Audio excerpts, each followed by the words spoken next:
नमस्कार, आप देख रहे हैं हम लोग और मैं हूं नगमा। और हम लोग दिल्ली, एनसीआर और हिंदुस्तान के दूसरे शहरों में भी इन दिनों फिर से बेहद जहरीली हवा में सांस लेने के लिए मजबूर हैं। वो मौसम आ गया है जब हवा बहुत ज़्यादा ख़राब हो जाती है क्योंकि धीरे धीरे ठंड पड़ने लगती है और साथ साथ ख़ास करके दिल्ली एनसीआर के आसपास जो पराली जलाने की इंसिडेंट्स होते हैं वो बढ़ जाते हैं और उसकी वजह से यहाँ पर हवा में धुआं और बढ़ने लगता है, जिसकी वजह से पहले से ही बहुत प्रदूषित दिल्ली और उसके आसपास के इलाके और ज़्यादा प्रदूषित होते चले जाते हैं। और हर साल इस समय इस पर बहस होती है कि इसके लिए क्या कार्रवाई की जा सकती है, लेकिन आरोप प्रत्यारोप में जो बड़ी समस्या है वो वहीं की वहीं धरी रह जाती है। इस दफ़ा भी अगर आप देखेंगे तो शुक्रवार को 3,471 घटनाएं हुई पराली जलाने की। जो ये आंकड़े जो हैं वो केंद्र सरकार के अधीन जो एजेंसी है सफ़र, उसके मुताबिक हैं, जो कि बुधवार को 2,912 मामले आए थे पराली जलाने की। उसके मुकाबले शुक्रवार को ये और भी ज़्यादा बढ़ गया और शनिवार को इस वजह से PM 2.5 में जो पराली का कंट्रीब्यूशन होता है, जो पराली इस हवा को और जहरीली बनाती है, उसका कंट्रीब्यूशन बढ़ के 19% से 32% हो गया, ऐसा एक आंकड़ा है। और इसलिए दिल्ली में हवा जो है वो बेइंतहा ख़राब है। आप इन तस्वीरों में देख सकते हैं, इस नक्शे के ज़रिए जो कि नासा द्वारा जारी किया गया। ये जो लाल में आपको अपने नक्शे पर जो लाल धब्बा दिखाई दे रहा है वो जगह है जहां पर ये आग लगाकर जलाई जा रही है पराली और इससे फैलता धुआं बढ़ता चला जा रहा है। इसके साथ साथ आपको बता दें कि अभी जो प्रदूषण इतना बढ़ा है तो चर्चा होने लगी है कि इसको रोकने के लिए क्या किया जाए। तो प्रदूषण की रोकथाम के लिए एक अध्यादेश जारी किया गया है और केंद्र सरकार यह अध्यादेश लाई है। प्रदूषण फैलाने वालों के लिए इसमें सख्त सजा का प्रावधान है, ये कहा जा रहा है। ये अध्यादेश में है कि प्रदूषण अगर फैलाया तो जेल हो सकती है, 5 साल तक की सजा मिलेगी और 1 करोड़ तक का जुर्माना किया जा सकता है, क्योंकि दिल्ली एनसीआर की जो सांसें हैं वो खतरे में हैं। साथ साथ केंद्र की देखरेख में एक आयोग बना दिल्ली एनसीआर में प्रदूषण पर ये नियंत्रण करेगा। ये आयोग जिसमें 17 सदस्य होंगे, ये जो नया आयोग है, और अपने काम की रिपोर्ट संसद के पटल पर यह आयोग रखेगा। आयोग में दिल्ली, पंजाब, हरियाणा, राजस्थान और उत्तर प्रदेश से एक सदस्य होंगे।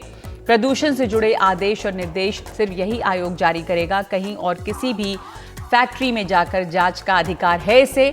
5 साल तक की सजा देने और 1 करोड़ तक का जुर्माना लगाने का अधिकार इस आयोग को है।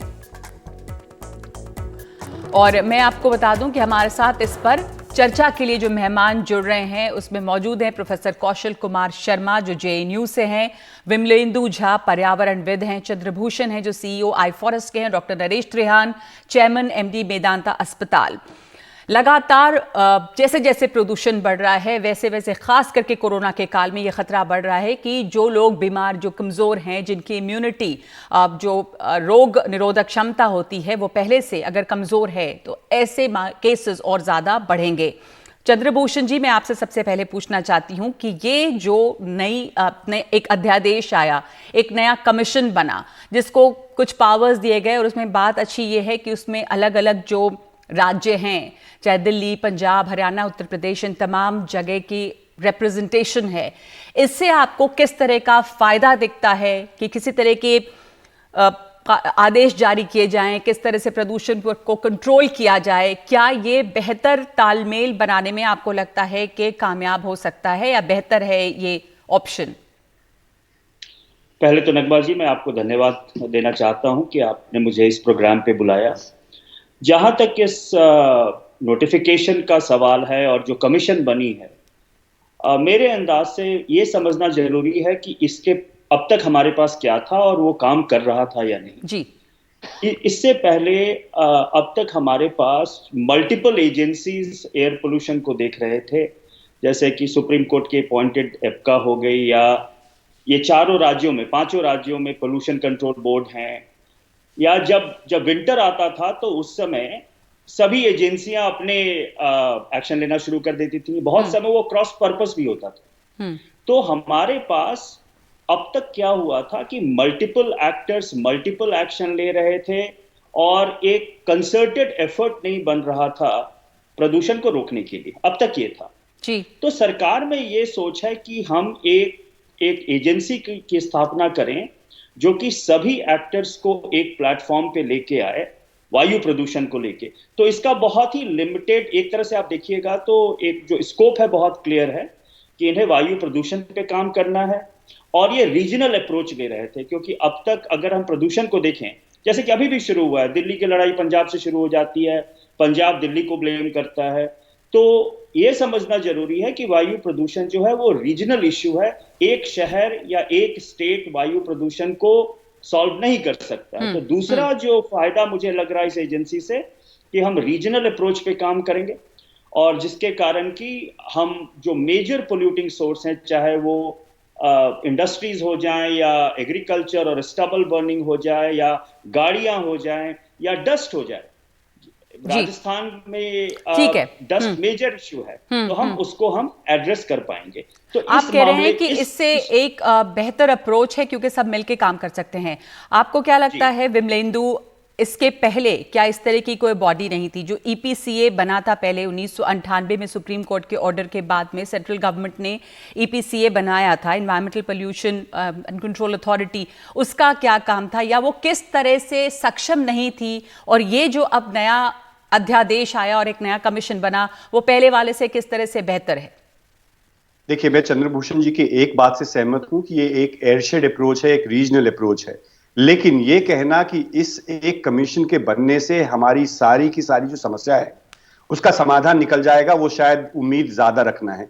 क्योंकि ऐसा नहीं कि हमारे देश में पिछले 70 वर्षों से या पिछले 40 वर्षों से या पिछले 22 वर्षों से कोई एक कमीशन नहीं था या नियम नहीं था या लॉ नहीं था। तो लॉ की कमी या कमीशन या कमिटी या एजेंसी या अथॉरिटी के कारण ऐसा नहीं है कि हमारी आबो हवा खराब है।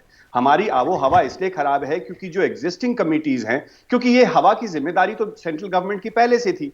Ministry of environment and forest जो आज इस कमीशन के थ्रू, क्योंकि आप अगर इस कमीशन को देखें तो 15 इसमें जॉइंट सेक्रेटरीज और चीफ सेक्रेटरी और सीनियर ब्यूरोक्रेट्स होंगे। तो अभी जो ministry of environment and forest है वो क्या डिसमेंटल कर दिया जाएगा? क्या सेंट्रल पोल्यूशन कंट्रोल बोर्ड और स्टेट पोल्यूशन कंट्रोल बोर्ड, जिनकी असल में जिम्मेदारी बनती है, इस कमीशन में, इस ऑर्डिनेंस में कुछ भी नहीं कहा गया है कि हम उन स्टेट पोल्यूशन कंट्रोल बोर्ड से, क्योंकि सेक्रेटरीज जो हैं हमारी आबो हवा, हमें अपनी सोच बदलनी पड़ेगी कि जब तक हम ग्रास रूट ब्यूरोक्रेसी और ग्रास रूट एग्जीक्यूटिव को एम्पावर नहीं करेंगे तब तक हम इस समस्या का समाधान नहीं निकाल पाएंगे कि पावर के कॉरिडोर में या खान मार्केट में या फिर सीजीओ कॉम्प्लेक्स में हमारी आबो हवा की स्थिति सुधार नहीं हो सकती है, चाहे वो स्टबल बर्निंग की समस्या हो चाहे चलान। देखिए आप, दिल्ली पोल्यूशन कंट्रोल कमेटी के पास 37 लोग हैं, तो 37 ऑफिशियल्स हैं डीपीसीसी के पास जो जाकर के असल में चलान करते हैं या मॉनिटर करते हैं, और उसके बारे में ये कमीशन कुछ नहीं करता है। तो आवड़ तोड़ में मैं कहता हूं कि ठीक है, एप्का जो है एक फेल्ड बॉडी थी, लेकिन आपने उस फेल्ड बॉडी से क्या सीखा? आपने एक और नया कमीशन लेके आ गए, very very top heavy commission लेके आ गए। उससे इस समस्या का समाधान इस साल नहीं आएगा, अगले साल आप देखेंगे शायद कोई एक और नया कमीशन आ जाए। तो कमीशनों के निर्धारण से या नए कानून के निर्धारण से समस्या का समाधान नहीं निकलने वाला है, और एक बहुत सारे इश्यूज पे यही समस्या है। बिल्कुल आप कह रहे हैं विमलेंदु कि पहले भी जो ईपीसीए था उसको कई तरह की पावर्स थे, लेकिन ये हमने देखा कि बहुत कम कंप्लेंट्स इसमें हुई, बहुत सारे वायलेशंस, इनके खिलाफ कार्रवाई नहीं हुई। अब ये नया कमीशन, नया अध्यादेश जो है, 22 साल में एक भी केस मैजिस्ट्रेट के पास नहीं गया, जबकि इस अथॉरिटी के पास सारे के सारे पावर्स थे अथॉरिटी के पास जाने का, और सुप्रीम कोर्ट मॉनिटर था। तो ये तो इसका एक अनफॉर्चुनेट सा एक सच्चाई है। बिल्कुल बिल्कुल। डॉक्टर नरेश त्रेहान, बहुत हर साल हम इस पर चर्चा करते हैं, फिर से वही खतरनाक मौसम जो दिखता है। जब तक प्रदूषण दिखता नहीं है तब तक शायद लोग डरते नहीं है। प्रदूषण हालांकि सालों भर है, लेकिन इस साल चूंकि लॉकडाउन इस तरह से था, इसलिए दिल्ली की हवा को थोड़ी राहत मिली थी और दिल्ली की हवा काफी साफ हुई थी। पर किस बुरी तरह से हम फिर से खतरनाक स्तर पे हैं। ऐसे में एक बड़ा खतरा, पहले ही बहुत मरीज इस मौसम में आते हैं जिनको कमजोर लंग्स हैं उसकी शिकायत से, और ये केसेस बढ़ने लगते हैं दिवाली के वक्त और भी ज्यादा। तो मैं आपसे जानना चाहती हूं कि किस तरह का खतरा खास करके इस साल है, जब कोविड अभी है, जब कहा जा रहा है कि कोविड और कोरोना केसेस बढ़ सकते हैं क्योंकि मौसम ठंडा हो रहा है, क्योंकि प्रदूषण बढ़ रहा है। प्रदूषण और कोविड, इसकी दोहरी मारी, हमें समझाइएगा। तो नगमा जी, आपने ठीक बोला कि आज के दिन जो खतरा है वो डबल हो गया, जिसको हम डबल वैमी कहते हैं। क्योंकि जो कोविड का इन्फेक्शन है उसका प्राइम टारगेट जो है वो फेफड़े है, और भी ऑर्गन्स पे वो फैलता है, हार्ट को किडनीज को भी करता है, लिवर ब्रेन को भी करता है, पर मेन टारगेट जो है वो फेफड़ों के। तो अगर जो फेफड़े ऑलरेडी डैमेज हो गए हैं और उसके ऊपर हमारी ऑक्सीजन, जो पेशेंट्स इसके शिकार हुए हैं उनकी ऑक्सीडेशन ऑलरेडी कम हुई हुई है, और अगर जो उनको ये पोल्यूशन में दो बातें हैं आपको देखनी। एक तो है कि जो सस्पेंडेड पार्टिकल है 2.5 जिसको कहते हैं, वो जाके जब हम सांस में लेते हैं वो लंग्स को जाके इरिटेट करता है और अक्यूमुलेट होता जाता है कार्बन।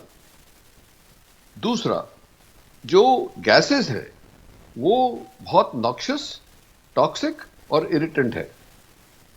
तो जिसके लंग्स ऑलरेडी अफेक्टेड हो गए उसकी तो लिए बेचारे के लिए और उनके लिए तो बहुत तकलीफ हो गई। तो डॉक्टर त्रेहान, आप क्या सजेस्ट करते हैं ऐसे में, क्योंकि बड़ी खतरनाक सी स्थिति है, सरकारों को कोई जैसे लॉकडाउन हुआ था, अब ये एनवायरमेंटल क्राइसिस साथ में जुड़ती है, दिवाली के मौके पर फिर थोड़ी बढ़ेगी, अभी तो पराली है, उसके बाद कितना भी आप मना करें पटाखे भी चलते हैं, तो क्या आपका सुझाव रहेगा सरकारों को? नगमा जी एक बात समझे आपने जैसे बोला, और मैं भी इस टीवी के ऊपर आप लोगों के साथ प्रोग्राम में 5 साल से आ रहे हैं इस चर्चा में कि पोल्यूशन को कैसे रोका जाए। इसके सुझाव हैं, पर जब तक इन सुझाव का रूट कॉज ना निकाला जाए, अब ये बोले कि आज के दिन हमें पता है कि पराली जलाया जाएगा, साल के बाद हमें पता है, साल पर साल कोई नए रूल्स बने, कोई दंड लगाए गए, कोई जेल की धमकी दी गई जी। पर फार्मर कहता है मैं जेल चला जाऊंगा पर मैं अपनी रोजी रोटी नहीं गुमाऊंगा। बिल्कुल। अगर जो मैं पराली नहीं काटता, ना जलाता, तो मेरी अगली फसल नहीं लग सकती, तो उसका भी कहना सच्चा है। पर तो इनका तो सोल्यूशन सरकारों के पास है, जैसा विमलेंदु कहते रहे, मिलकर आप उसका हल निकाल सकते हैं कि इस पराली को क्या किया जाए। पर ये भी सवाल है कि ग्रेडेड रिस्पॉन्स एक्शन प्लान जो होता है उसको लागू करने में इस समय चूंकि कोविड का भी खतरा है, क्या एक एनवायरमेंटल क्राइसिस हम देख रहे हैं और ये कोविड के साथ मिलकर कितना बड़ा खतरा खड़ा हो सकता है, और ऐसे में क्या फौरी कदम क्या लेने चाहिए? एक छोटा सा ब्रेक लेती हूं, मैं लौटूंगी इस पर चर्चा के लिए। हमारे साथ प्रोफेसर कौशल किशोर कुमार शर्मा भी हैं और बाकी तमाम मेहमान मौजूद हैं हमारे साथ।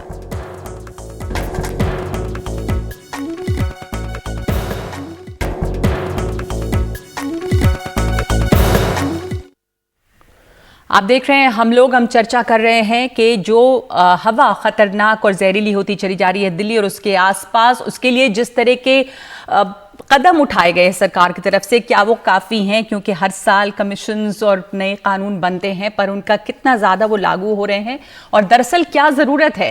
पहले आपको सुनाती हूँ अबीर भल्ला क्या कह रहे हैं। स्टूडेंट हैं, रहे हैं श्री राम स्कूल के, एयर केयर फाउंडेशन के हैं, और सुनना ज़रूरी है कि जो हमारी नई जनरेशन है, जो युवा हैं, जो सबसे ज़्यादा इस चीज़ को झेल रहे हैं, उनका क्या इस पर सोचना है।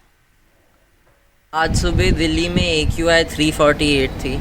पिछले कुछ हफ्ते से हम देख रहे हैं कि प्रदूषण बुरी सी बुरी हुई जा रही है। एज स्टूडेंट्स हमारी लाइफ ऑलरेडी बहुत इम्पैक्ट हो चुकी है कोरोना वायरस की वजह से। हमारी क्लासेस ऑनलाइन हो रही है, हमें घर से निकलना ज़्यादा मिलता नहीं है, और शाम को या सुबह जो हम 1-1.5 घंटे बाहर खेलने या दौड़ने जाते हैं वो भी हमें बोला जा रहा है कि बाहर ना जाएं क्योंकि हवा इतनी बुरी हो चुकी है। दिक्कत ये है कि सरकार हर साल हवा की क्वालिटी बुरी से बुरी हुई जा रही है और इन्हीं महीनों में होती है। फिर भी सरकार सिर्फ अंतिम क्षण पर जागती है, और इस साल भी सिर्फ 2 दिन पहले ऑर्डिनेंस के माध्यम से सेंट्रल गवर्नमेंट ने एयर पोल्यूशन लॉ इंट्रोड्यूस किया। सवाल ये है कि ये लॉ असरदार होगा या नहीं। यही सवाल है कि लॉ कितना असरदार होगा। इसके पहले मैं आगे बढ़ूं, प्रोफेसर कौशल कुमार शर्मा, आप JNU से हैं। आपका ये जो हमने देखा कि ग्रीन ऐप लॉन्च किया गया, हमने देखा बड़े बड़े कैंपेन, शहर में पोस्टर्स लगे हैं, जितने कदम वैसे नहीं उठाए गए उससे ज्यादा पोस्टर्स देखते हैं कि आप रेड लाइट पर पहुंचे तो गाड़ी को बंद कर दें। अब ये भी सवाल है कि अगर आप 30 सेकंड के लिए, 1 मिनट के लिए गाड़ी का इंजन बंद करते हैं तो उससे कितना फर्क पड़ जाता है। लेकिन ये पोस्टर्स हर जगह हैं, इसके पीछे क्या साइंटिफिक स्टडी है ये मैं समझना चाहूंगी। आपका क्या सोचना है इस पर? नवाज जी धन्यवाद। आज का चर्चा का विषय बहुत अहम है और कई सालों से हम इस चर्चा को और इस डिबेट को टीवी पे सुनते भी हैं। जी। ये कोई नई चीज ऐसा नहीं है कि एयर पोल्यूशन ये बड़ी नई चीज है, ये बहुत सालों से दिल्ली में प्रिवेल करती है और आसपास के इलाकों में भी। मैं आपके अहम सवाल पे तब आऊंगा जब आप इसकी बात को समझ लेंगे कि किस तरह से ये ऐप बना और क्यों इसको बनाया गया। इससे पहले कुछ कंडीशंस सेट करना जरूरी है। जो pollution control and pollution act हमारा 1981 में जब बना तो उसमें सारे प्रोविजन भी दिए गए थे। उसमें ये सारी बातें जो आज हो रही हैं, ऐप बनेगा, उस वक्त ऐप नहीं था, लेकिन उसके बाद भी एक कॉलेजेस और यूनिवर्सिटी में इन्वायरमेंटल क्लब के नाम से खुले थे कि हर कॉलेज और यूनिवर्सिटी में इन्वायरमेंटल क्लब खुलेंगे और वो इन्वायरमेंट को स्वच्छ करने के लिए बात करेंगे। 1984 के आसपास और 90s के आसपास में जब हम लोग डीटीसी बसों में चढ़ते थे और घर पहुंचते तो सफ़ेद कमीज जो थी लगभग काले कलर की होने लगती थी, तब पोल्यूशन लेवल बहुत हाई होता था। साथ ही साथ में जो आसपास एनसीआर जो अभी आप बात कर रहे थे और उसके तहत अगर हम देखें तो ये स्टबल बर्निंग कोई बहुत नया इशू नहीं है, लेकिन ये समय के हिसाब से ये बहुत अहम इशू इसलिए बनता है। सॉरी, मैं आपको बीच में टोक रही हूँ प्रोफेसर शर्मा, मैं आपकी बात सुन रही थी। मैं आपसे ये पूछना चाह रही हूँ बहुत संक्षेप में, क्यों ये ग्रीन ऐप का कितना फायदा है, इससे क्या होगा? कंप्लेंट्स अच्छा कदम है ये, पर मैं ये समझना चाह रही हूँ कि इनसे क्या होगा इफेक्टिवली। दूसरे के गाड़ी बंद करने से रेड लाइट्स पर कितना फर्क पड़ेगा? मैंने आपको कहा कि ये छोटे छोटे स्टेप्स हैं जो अगर इसको लोग अपनाते हैं तो मुझे लगता है कि इसका प्रभाव तो रहता है। ठीक है, विमलेंदु आपका क्या कहना है? ये मैं पोस्टर्स बहुत देख रही हूँ। एक सेकंड प्रोफेसर शर्मा, कि आप और बहुत एक्टिविस्ट उतर पड़े हैं सड़कों पर कि आप रेड लाइट पे गाड़ी बंद कर दें, मतलब कितना कंट्रीब्यूशन है और क्या इसके पीछे स्टडी है कि आप रेड लाइट्स पे अगर गाड़ी बंद करते हैं तो कई बार ये भी कहा जाता है कि बार बार इंजन ऑन करने से प्रदूषण और ज्यादा भी होता है अगर 30 सेकंड 1 मिनट ऐसे है। और कितना कंट्रीब्यूशन होप है ये स्टबल बर्निंग का, क्योंकि 19% से 32% बढ़ गया बिटवीन वेंसडे और वेंसडे से लेके फ्राइडे के बीच में। तो ये जो ग्रीन ऐप या रेड लाल बत्ती ऑन गाड़ी ऑफ, इसको कैसे देखते हैं आप? देखिए, ये सारे जो कदम हैं ये सब अपने नाकामी को छिपाने का एक पीआर एक्सरसाइज है। आपके प्रोग्राम में भी उसका प्रचार चल रहा था, हर रेडियो स्टेशन में उसका प्रचार चल रहा है, हर अखबार में प्रचार चल रहा है, एज इफ सबसे बड़ा समाधान प्रदूषण का जो है वो इंजन ऑफ है। 20वां समाधान, 25वां समाधान या 70वां समाधान वो हो सकता है जिसका कंट्रीब्यूशन 1% से भी कम होगा, उसका भी कोई एविडेंस हमारे पास नहीं है। लेकिन एक सब कुछ हम देख रहे हैं कि ये जो सरकारें हैं वो सिर्फ एक ढकोसला करती हैं। ग्रीन ऐप, हमारे पास तो पहले से ऐप पड़ा है। अगर आपको एयर पोल्यूशन के बारे में जानकारी चाहिए या एयर पोल्यूशन के वायलेटर के बारे में कंप्लेन करना है, उसके लिए भी ऐप पहले पड़ा है। तो पर क्या ये आसान बनाता है लोगों को? अगर आप ऐप डाउनलोड करते हैं आप कंप्लेन कर सकते हैं अगर लोग पत्ते जला रहे हैं आसपास। नकवा हमारे पास, देखिए आज जब हम आईसीयू में हैं तो हमें ऐप की जरूरत है, हमें इंजन की जरूरत है या हमें साफ हवा की जरूरत है। और 2021 में भी क्या गारंटी है कि इंजन ऑफ? एक बार बताइए, इनके पास 37 लोग हैं चलान करने के लिए और 1500 या 2000 कार्यकर्ता व्हाइट टी शर्ट पहन के हर सड़क पे, हर ट्रैफिक सिग्नल पे हैं। इसको एनवायरमेंटल गवर्नेंस नहीं कहते हैं, इसको पीआर कहते हैं, इसको धोखाधड़ी कहते हैं, इसको फ्रॉड कहते हैं गवर्नेंस के नाम पे। क्योंकि जो मेन मुद्दे हैं दिल्ली शहर में वो है पब्लिक ट्रांसपोर्ट, उसके बारे में तो कोई चर्चा नहीं करता है। दूसरा मुद्दा है कंस्ट्रक्शन डिमोलिशन डस्ट और रोड साइड डस्ट, उसके बारे में कोई चर्चा नहीं होता है। ओपन बर्निंग ऑफ गार्बेज, तो हम इंजन ऑफ और ऑन उसके, और कितना इरिटेटिंग एड है, एज इफ लगता है कि सरकार बहुत कर रही है। वो भी सरकार कह रही है कि नागरिक अपना इंजन ऑफ करें और ऑन करें तो उससे हवा साफ हो जाएगी। और दूसरी आपका जो सवाल था स्टबल बर्निंग का कंट्रीब्यूशन है, लेकिन हमें ये समझना बहुत आवश्यक है कि वो एक एपिसोडिक सोर्स ऑफ पोल्यूशन है। दिल्ली में कंटिन्यूअस सोर्सेस ऑफ पोल्यूशन हैं जो 365 दिन होते हैं। तो सारा का सारा ब्लेम फार्मर्स के ऊपर डालना, और वो उसका कंट्रीब्यूशन भी अगर आप सफर के डेटा को देखें तो कल अगर 20% था तो अभी के समय में 2 घंटे पहले वो 5% है। और दिल्ली का AQI जो अभी है 150 है, जो कि सुबह में 400 था। तो AQI जो है वो पराली जलाने से सिर्फ नहीं होता है। दिल्ली का जो डिस्पर्सन कैपेसिटी है, साइंस अप्लाई करना बहुत आवश्यक है। और अनफॉर्चुनेटली हमारा जो सरकारी तंत्र है वो साइंस नहीं, वो सिर्फ लोगों को गुमराह करता है और अपनी नाकामी आप को जैसा छिपाने कह रहे हैं के कि लिए अपनी आईसीयू में इस समय हम हैं, तो क्या करें? बहुत छोटे से एक ब्रेक लेंगे, उसके पहले डॉक्टर त्रेहान, जिस समय अभी अगर आईसीयू में स्थिति है तो स्टबल बर्निंग मान लीजिए, जैसा विमलेंदु कह रहे हैं, हम सब जान रहे हैं, सही बात है कि पीरियोडिक है, ये अभी होगा, उसके बाद साल भर नहीं होता, लेकिन प्रदूषण रहता है। लेकिन इस समय जब ये भी होता है, पराली भी जलता है, दिवाली भी आती है, तमाम चीजें, ठंड भी पड़ती है, मतलब क्या एनवायरमेंट की वजह से ऐसी क्राइसिस खड़ी होती है कि एक और लॉकडाउन जैसी स्थिति करनी पड़े, क्योंकि ये ऑड इवन से भी बहुत कम नहीं होता है? तो क्या इस समय अर्जेंट स्टेप्स, क्योंकि कोविड भी है, प्रदूषण भी है, क्या करना चाहिए? इमरजेंसी है, मगर देखो लॉकडाउन से फायदा नहीं होता, इसलिए कि उसके साइड इफेक्ट्स बहुत ज्यादा है। पर इसमें मैं देखो, इसके हम साथ हैं, सब लोग इसमें होना चाहिए। गवर्नमेंट का ही पूरा का साथ नहीं है इसके अंदर। गवर्नमेंट तो जो कर सकती है वो कर रही है कि नहीं कर रही, उसके ऊपर हम चर्चा कर रहे हैं।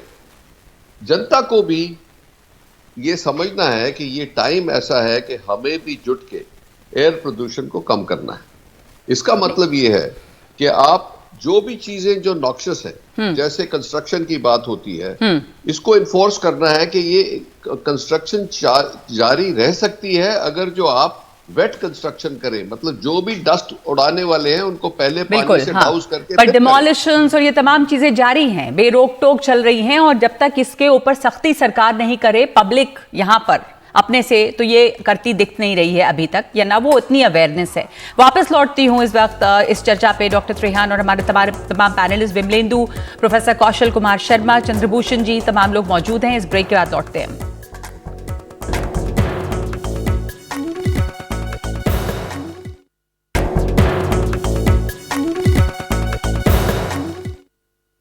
तो हम चर्चा कर रहे हैं कि इस समय प्रदूषण को, जो कि एक बार फिर से बहुत ही खतरनाक हालत में है, उसको रोकने के लिए जो कदम उठाए गए हैं, क्या वो काफ़ी हैं? सरकार की तरफ से ग्रीन ऐप, नया अध्यादेश, नए कमीशन, ये तमाम चीज़ें हैं, लेकिन होना क्या चाहिए, इस पर हम चर्चा कर रहे हैं। और विमलेंदु को हमने सुना। मैं आपसे पूछना चाहती हूँ डॉक्टर शर्मा, और हमारे साथ आई फॉरेस्ट के सीईओ भी मौजूद हैं, कि आपके सुझाव क्या हैं? इस समय छोटे छोटे कदमों की ज़रूरत नहीं है, क्योंकि स्थिति बहुत ज़्यादा ख़राब है। मैं आपको एक बात ये कहता हूं, जो आपने कहा कि ये सारी समस्या हम सब लोगों को और हमारे देशवासियों को भी पता है। अगर ये स्टबल का और ये जो इस वक्त प्रदूषण का जो विषय दिल्ली में बनता है और पराली को जलाने का विषय एक सामने आता है, अगर एक सुझाव अगर हम बड़ी गौर से देखें कि हमने बहुत सारी पावर जो थी वो पंचायतों को दी थी, अगर ये स्टबल बर्निंग को लेकर के दिल्ली और एनसीआर के आसपास पे अगर पंचायतों को एम्पावर किया जाता है और उनके ऊपर, पर उनको सरकारें क्या ऑप्शन दे रही हैं? उनका कहना होता है कि अगर हम जलाएंगे नहीं तो करेंगे क्या, कैसे? अब जब वो रिसर्च हो चुकी है, जब चीजें सामने आ गई हैं, तो भी क्या उन तक वो चीजें पहुंची हैं जो सोल्यूशन? बिल्कुल बात सही है। उसमें क्या हुआ कि पंजाब एक और हरियाणा एक ऐसी जगह है जहां पर पराली को कहीं पर भी यूज में नहीं लाते हैं, और आप पूरे रेस्ट ऑफ इंडिया में डिस्पोजल के लिए क्या और हो सकता है? चंद्रभूषण जी, मतलब यहाँ पे पूसा कैंपस, पूसा इंस्टीट्यूट में रिसर्च हुई है, उसको आप डिसॉल्व कर दें, इस तरह की चीजें निकली हैं, तो वो उन तक पहुंचाना तो सरकारों की जिम्मेदारी है।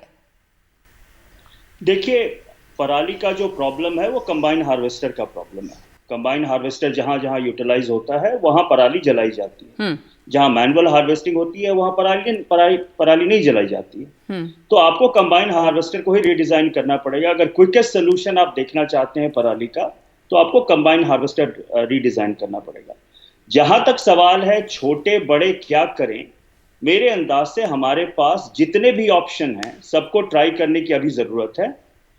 मैं मानता हूं कि बहुत चीज जो सरकार, मेरी बात सुनिए, मैं मानता हूं कि बहुत चीज जो सरकार करती है वो दिखावे के लिए करती है, लेकिन ये भी जरूरी है कि हर एक चीज को नकारने से सवाल और सलूशन निकलने वाला नहीं है। हमें कंस्ट्रक्टिव सजेशंस देने की जरूरत है। मैं डॉक्टर त्रेहान के बात को 100% सपोर्ट करता हूं। Environment is too important to be left to the government. आप सरकार पे पर्यावरण छोड़ देंगे, पर्यावरण कभी नहीं सुधरेगा। नागरिक की भी अपनी दायित्व है, रिस्पॉन्सिबिलिटी है, ये समझने की जरूरत है।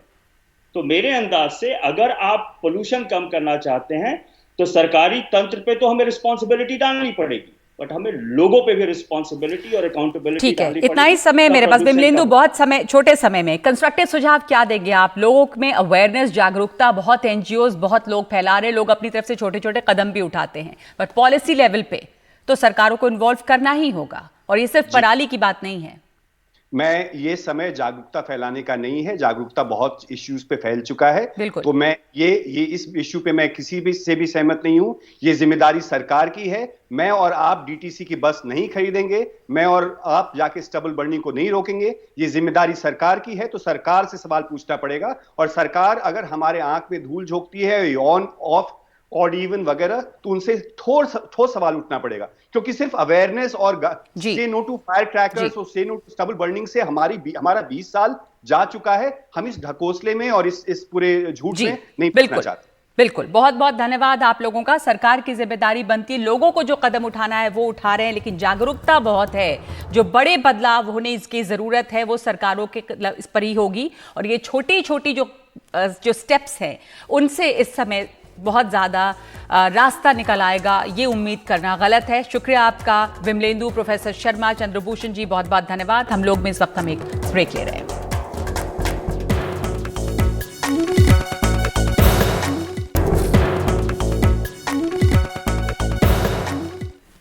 तो हम लोग ये पूछ रहे हैं आज के प्रदूषण की रोकथाम के लिए जो सरकार ने किया है, क्या वो काफ़ी है या क्या किया जाए। और ट्विटर पे बहुत सारे लोगों ने अपने सवाल या सुझाव भेजे हैं। मैं कुछ सवाल उसमें से पढ़ के सुना दूं। ट्विटर पे करण का ये सवाल है कि प्रदूषण की रोकथाम के लिए बना कमीशन क्या दिल्ली एनसीआर तक ही सीमित है या इसके दायरे में पूरा देश होगा, क्योंकि प्रदूषण दिल्ली एनसीआर तक सीमित नहीं है। मोहित शर्मा ये ट्वीट कर रहे हैं कि दिल्ली में अगर पर्याप्त बसें हों और इलेक्ट्रिक व्हीकल खरीदने के लिए प्रोत्साहित किया जाए तो प्रदूषण कम हो सकता है, और ये एक बहुत अच्छा सुझाव है। और इस पर ही सरकार को पॉलिसी बनानी आगे चाहिए कि पब्लिक ट्रांसपोर्ट कितना ज़्यादा है या इलेक्ट्रिक व्हीकल्स कितना लोगों की पहुंच के दायरे में है और उसके लिए किस तरह का प्रोत्साहन मिल रहा है। तो आज हम लोग में इतना ही।